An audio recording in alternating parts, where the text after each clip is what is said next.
বাস আমার আছে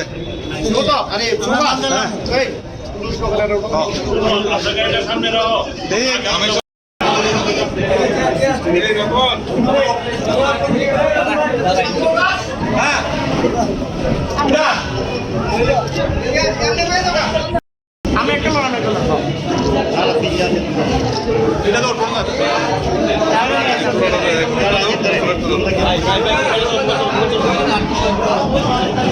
mobile shot তেমন না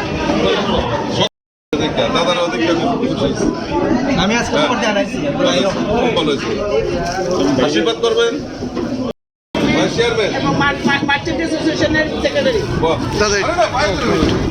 মন্ডলের আপনার ইয়েটা ওকে ঢুকে দরজার থেকে দরজার থেকে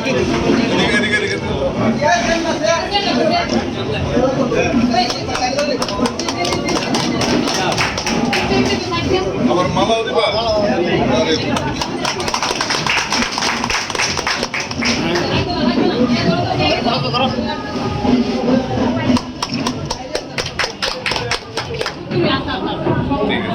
দরজার থেকে ঠিক আছে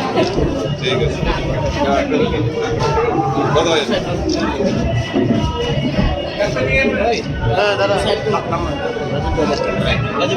মাথায় পড়ে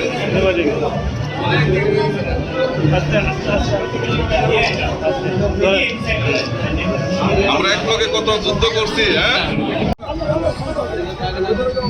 সামনের দিকে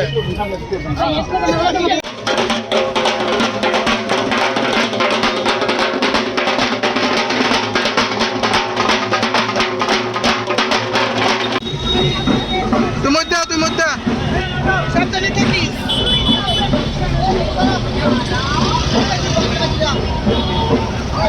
की है तैयारी घर घर अलग जगाना है सूझबूझ से मिटे मोदी का हर युवा दीवाना मोदी जी का एक ही सपना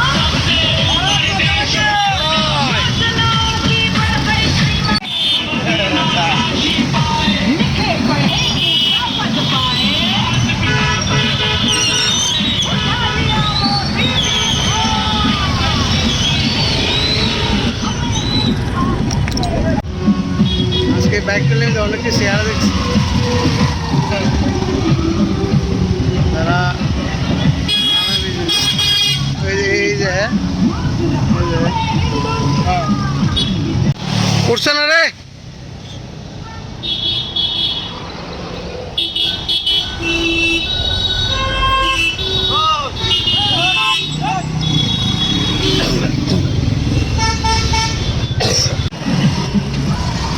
মালগাটু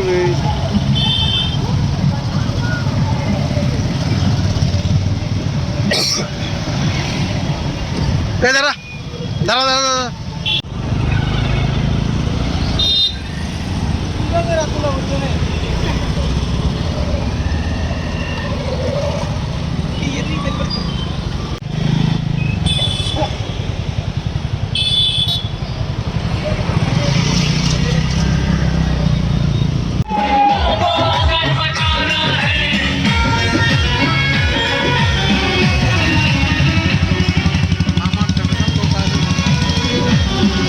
আমি রাজ্য সভাপতি হওয়ার পর আমি বিভিন্ন জেলায় আমি সফর করছি।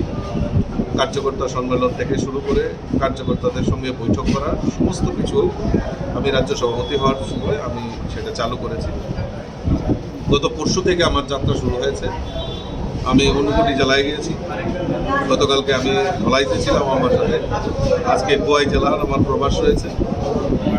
তো এই যে ভারতীয় জনতা পার্টি আগামী 2023 বিধানসভা, এই বিধানসভাতে ভারতীয় জনতা পার্টি সরকার পুনঃপ্রতিষ্ঠা করতে আমরা দেবদুর্লভ যে আমার কার্যকর্তারা রয়েছেন তাদেরকে সঙ্গে নিয়ে 2023 মাঠে ঝাঁপিয়ে পড়ার পক্ষে আমি প্রবাস করছি এবং এই কার্যকর্তাদের পুনর্জাগরণ করা এবং যে 2023 ভারতীয় জনতা পার্টি সরকার পুনঃপ্রতিষ্ঠা করতে আমরা সবাই বদ্ধপরিকর। আর সেই লক্ষ্যমাত্রা দেখে আমি সাংগঠনিক সভা, সাংগঠনিক প্রচার সব করছি। তেলিয়ামুড়াতে আজকে মানে সভাপতি হওয়ার পর প্রথম আসলেন, কীরকম অনুভূতি হলো তেলিয়ামুড়া? না, তেলিয়ামুড়া, কৃষ্ণপুর এবং খোয়াই জেলা বিশেষ করে আমি তার আগেও সাংগঠনিক বিভিন্ন কাজে আমি বিভিন্ন সময় বিভিন্ন কর্মসূচিতে আমি সভাপতি হওয়ার পর তো প্রথম সভাপতি হওয়ার পরই প্রথম। তো আমার এখানে বলিষ্ঠ আগে একটা সময় আমাদেরকে বলতো যে ভারতীয় জনতা পার্টিতে কোনো লিডার নেই। আজকে ভারতীয় জনতা পার্টি আমি সৌভাগ্যবান এমন একটা সময় সভাপতি হয়েছি, আমার কাছে নক্ষত্রের অভাব নেই, আমার কাছে লিডারের অভাব নেই। আমার রাজ্যের যিনি মুখ্যমন্ত্রী ডক্টর মানিক সাহা, প্রাক্তন মুখ্যমন্ত্রী বিপ্লব কুমার দেব, প্রতিমা ভৌমিক, রেবতী ত্রিপুরা, আর এই জেলাতে বিশেষ করে আমাদের কল্যাণী রায় বিধায়িকা, পিনাকি দাস চৌধুরী এবং আরও বলিষ্ঠ কার্যকর্তারা রয়েছেন, নেতৃত্বরা রয়েছেন, তাদেরকে সঙ্গে নিয়ে তাদের যে সাংগঠনিক সুদক্ষ যে কর্মসূচি, তো তাতে আমি নিশ্চিত যে আমরা এই জেলায় যেই কয়টি বিধানসভা রয়েছে সবকটি বিধানসভায় ভারতীয় জনতা পার্টির পদ্মফুল সেটা ফুটাবো। আর আমি গত কয়েকদিন আমি সভাপতি হওয়ার পর থেকেই আমার এটা মানে আমি সবাইকে বলছিলাম যে আমরা ত্রিপুরা বিধানসভায় 2023 সরকার হবে আর 60 ভারতীয় জনতা পার্টি। তো সেই লক্ষ্যমাত্রা দেখে আমরা